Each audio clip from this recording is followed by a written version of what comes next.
Assalamualaikum warahmatullahi wabarakatuh.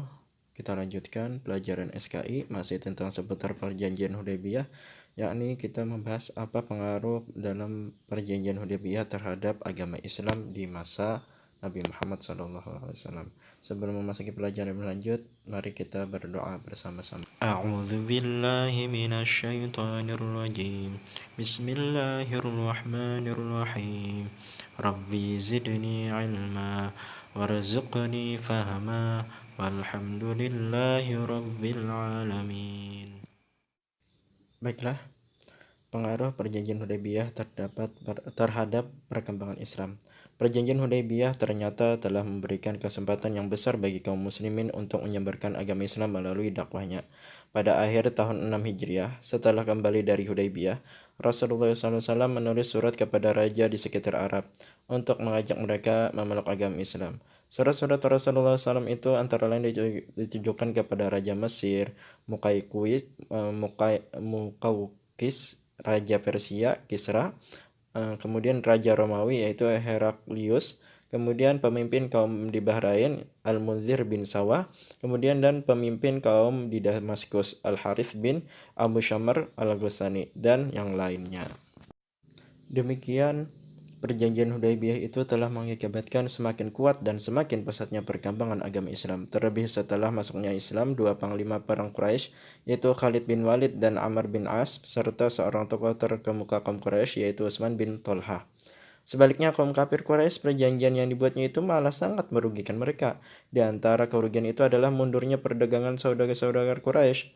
Mereka tidak mau lagi berdagang ke Syria karena sering terganggu di perjalanan. Gangguan tersebut dilakukan oleh orang-orang kafir Quraisy sendiri dari Mekah yang kecewa terhadap kaumnya. Mereka melarikan diri ke Madinah, tetapi terpaksa ditolak oleh Rasulullah SAW.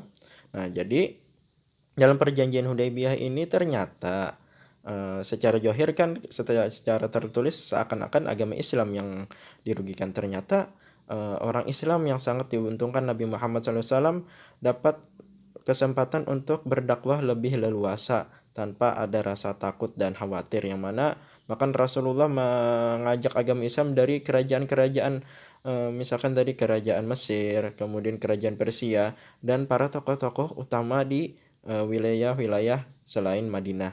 Kemudian lagi juga bahkan orang terkemuka dari kaum Quraisy pun ikut juga masuk Islam, yaitu seperti Khalid bin Walid, kemudian Amr bin As, dan tokoh terkemuka lainnya Quraisy yaitu Utsman bin Tolhah.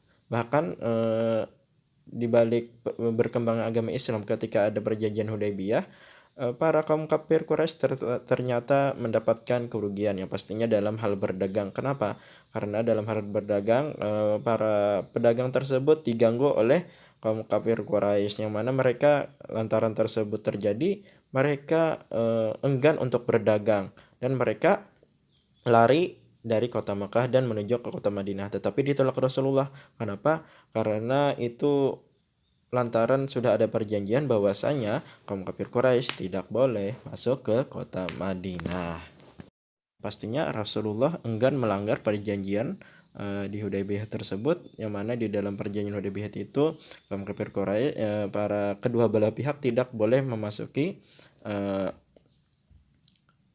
wilayah-wilayah yang sudah dilarang dalam perjanjian Hudaybiyah. Semakin lama jumlah kafir Quraisy yang dikecewakan semakin banyak, hingga menjadi satu gerombolan yang terus-menerus mengganggu keamanan para saudagar Quraisy di perjalanan. Akhirnya kaum kafir Quraisy sendiri meminta kepada Rasulullah SAW agar perjanjian tentang pelarian dibatalkan. Permintaan itu disetujui oleh Rasulullah dengan pembatalan itu, dan para pelarian tersebut dapat diterima dan bergabung dengan Rasulullah SAW.